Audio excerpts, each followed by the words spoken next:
What's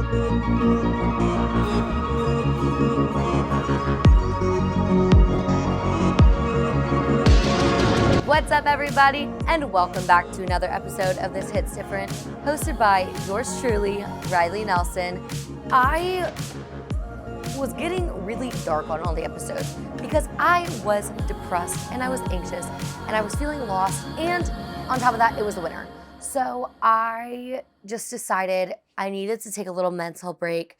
I should have told you guys that I was gonna do it, but unfortunately I didn't. I just cold turkey stopped, and that is not like me, and I'm so sorry. I'll literally never do it again, but I really just needed some time to regroup myself and get in a better headspace, just because I was like, I feel lost. And a lot of the episodes, I feel like the intros were so dark, and I don't want to be like that. I want to be fun and I want to be entertaining. So I took a little break, but we are back and we are better than ever. And I am so excited for the things I'm about to tell you guys today, because truly my life has done a 180. And I'm going to tell you why, because I made some really big decisions. But let me first tell you about a man I was dating. Yeah. You can probably hear the birds chirping. I'm sitting outside, obviously. It's a different setup. I just wanted to enjoy the weather, quite frankly, because it's pretty today. So we're going to call him Southwest Man. And I'm not going to give any context to that. But just know this man will be referenced as Southwest Man. So him and I match on a dating app. He's like, do you want to go get dinner? And I was like, yeah, sure. Let's, we planned for later in the week. We didn't talk at all during the week. The night before, he messaged and he was like, hey, do you still want to go get dinner? And I was like, yeah, that'd be great.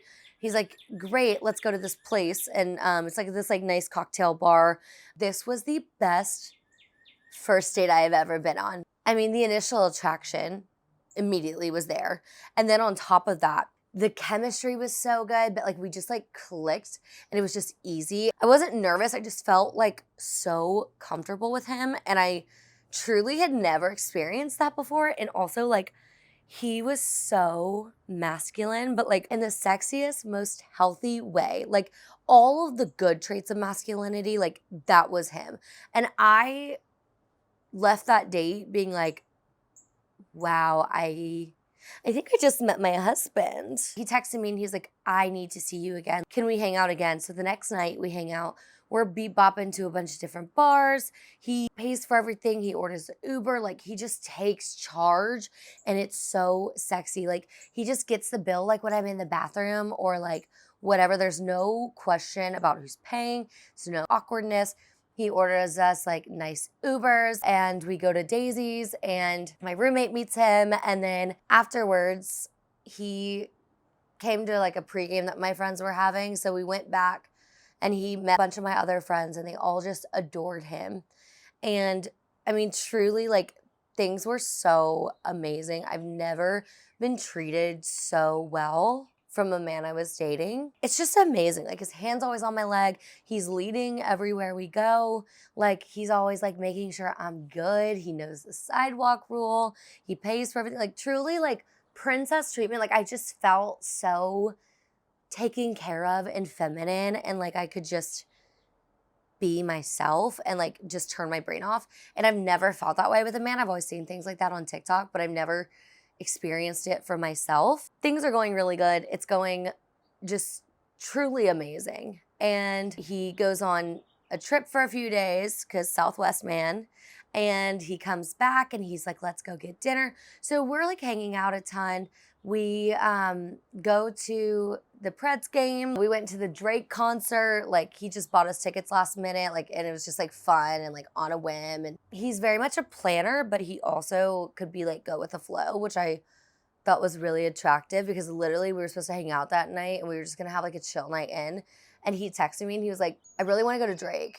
And I was like, that would be crazy of us, wouldn't it? And he was like, I'm buying us tickets. And I was like, okay. So I run home, I get dressed in under an hour, we go to the Drake concert, and it's just truly an amazing night. Until I am on antibiotics for this concert. And the doctor told me, do not drink on this medication. And I said, that's a challenge. I'll be fine. I've drank on antibiotics before. I know it's not good for you. Do not take medical advice from me. It's a horrible idea. But I'm like, that's a challenge. So we get to the Drake concert. He buys my drink. I start drinking it. I'm like halfway through it, truly. And immediately I start getting so nauseous where I'm like, oh my God. And like Drake is performing and like we're like bopping and dancing around. And I'm trying to like play cool, but I'm like, oh my God, I truly think I'm about to throw up. So I get up and I run to the bathroom and I threw up at the Drake concert, completely sober because of this medication. Afterwards, I come back down and I'm like, this man is never gonna know. Like, he's gonna have no idea.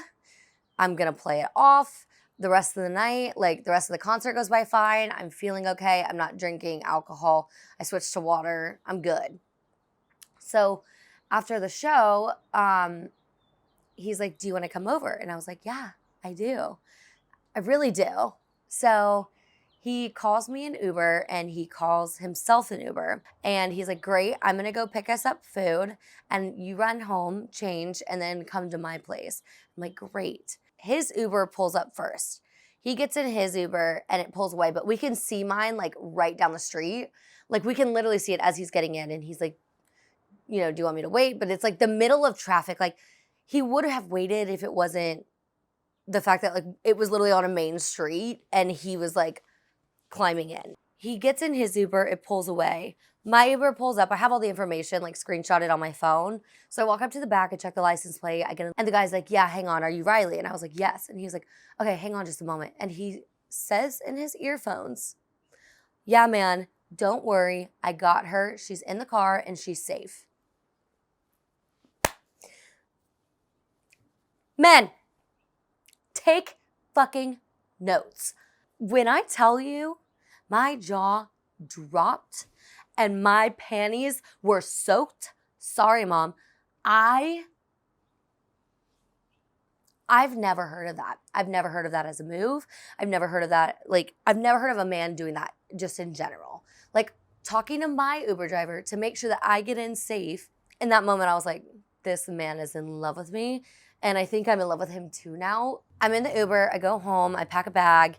I drive over to his place because, mind you, I hadn't been drinking. So I'm like feeling nauseous as I'm driving over and I'm like, I'll be fine. Like, I'm just gonna push through it. I get to his place and he got his pizzas and he remembered to get me a side of ranch. I take one bite of this pizza and immediately just,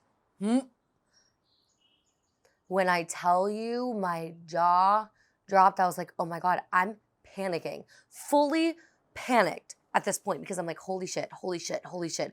I'm about to throw up. This is the first time, like this is a new man I'm dating. This is the first time I've been in his home. This is our first like sleepover together. Like, fuck, what do I do? I'm like, hey, like, and he's like, are you okay? And I'm like, no, I'm not really feeling good. And he's like, oh, well, like, let me go get you a Tums or something, or like Pepto. And I was like, okay. He runs in his room and I was like, I think I'm gonna throw up. And he's like, what? And I'm like, yeah. And I sprint to the bathroom. I start projectile vomiting in this man's bathroom. I managed to turn the sink on so there was like a little bit of extra sound to try to mask my throwing up. This poor man, this poor Southwest man is sitting outside and he's like, oh my God, like, I'm so sorry. Are you okay? Can I come in? Can I help you? How can I help you? And I am like, absolutely not. You cannot see me in this state.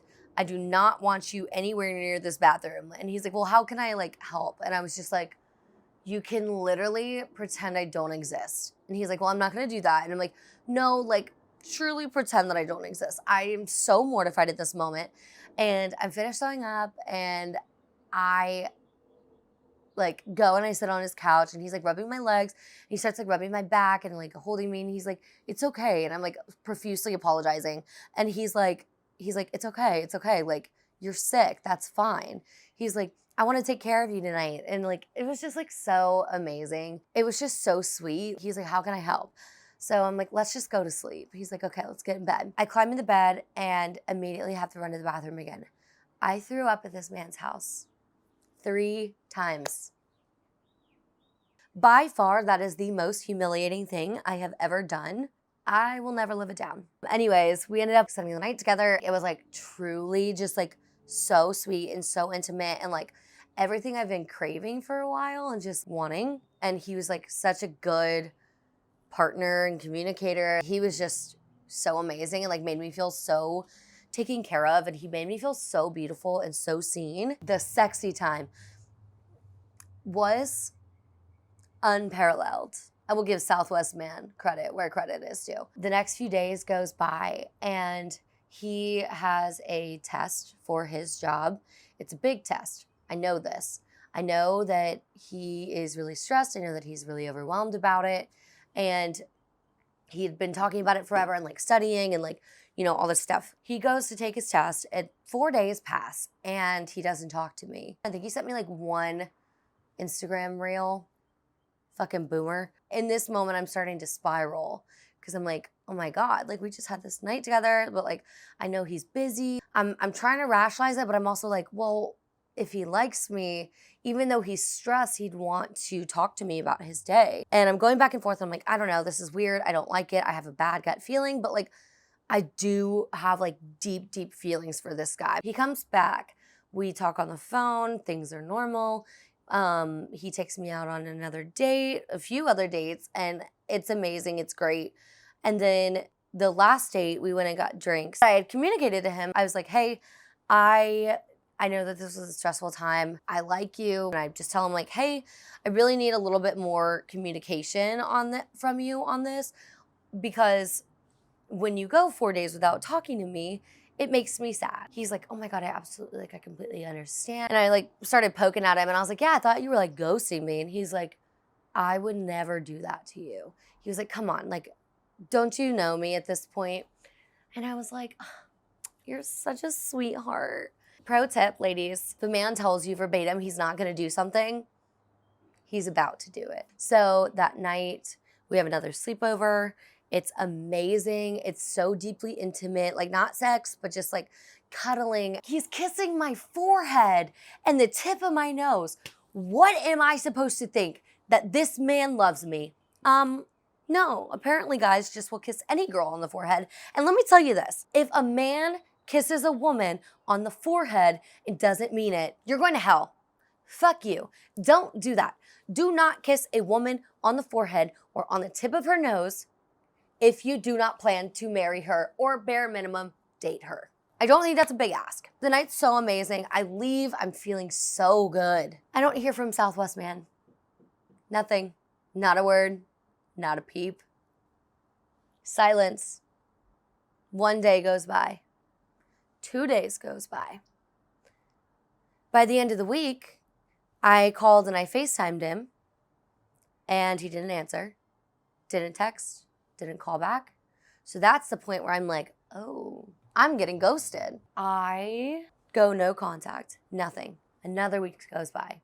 We're at 2 weeks now, no contact. So I text him and I said this. Hello, Southwest man. Clearly, things are over between us. I was really hurt and left completely in the dark. You owed me a lot more than ghosting me, which is ironic because you said verbatim, I would never do that. I am feeling hurt, confused, and angry right now. I do not deserve being ignored. And this man ignored me. Never responded to that message. Watches all my Instagram stories, likes all my pictures, likes my TikToks. Make it make sense. It doesn't. I'm speechless. And it's ironic because I am 23, almost 24 next month. So I feel like I can start saying I'm 24. I feel like I'm the maturity of a 40-year-old woman. This man was 31 years old. 31. And I am 23. And I have better communication skills and emotional intelligence than a 31-year-old man. That's embarrassing. And get this, he's in therapy. I feel that I was owed an explanation I feel that I was treated unfairly, and I feel that I hate men again. And so on that note, I decided I'm moving back to Houston, and I'm going to live with my parents for a little bit to save some money. And then I'm going to do some traveling, maybe, potentially. I'll keep you guys updated on that. That is the story of Southwest Man. And you will hear him come up later in the podcast. I'm sure I'll talk on it. I'll touch on it later. Stop ghosting people, especially if you've had sex with them, especially if you've been dating for months. Ghosting someone after like one date, that's not considered ghosting in my book. It's nice to just say, hey, not interested. But months and sexy time and forehead kisses. Not okay. I hope you guys enjoyed my little life update. That is my dating story of 2024 so far. The grapes have done nothing, and I wish you better luck in your dating life than mine. All right, on that note, I do need to get going. I got hair and makeup and some behind the scenes shooting to do for an artist. So I love you guys. Thank you for giving me my outlet, and thanks for listening. Don't ghost people. Have some basic human respect, and fuck men. All right. Bye, guys. You know where you can find me at Hosted by Riley Nelson on Instagram and TikTok. You can find This Hits Different on Instagram and YouTube at This Hits Different Podcast. And go engage, go like, comment, subscribe, do all the things, watch the video. It's on Spotify. It's also on video on YouTube.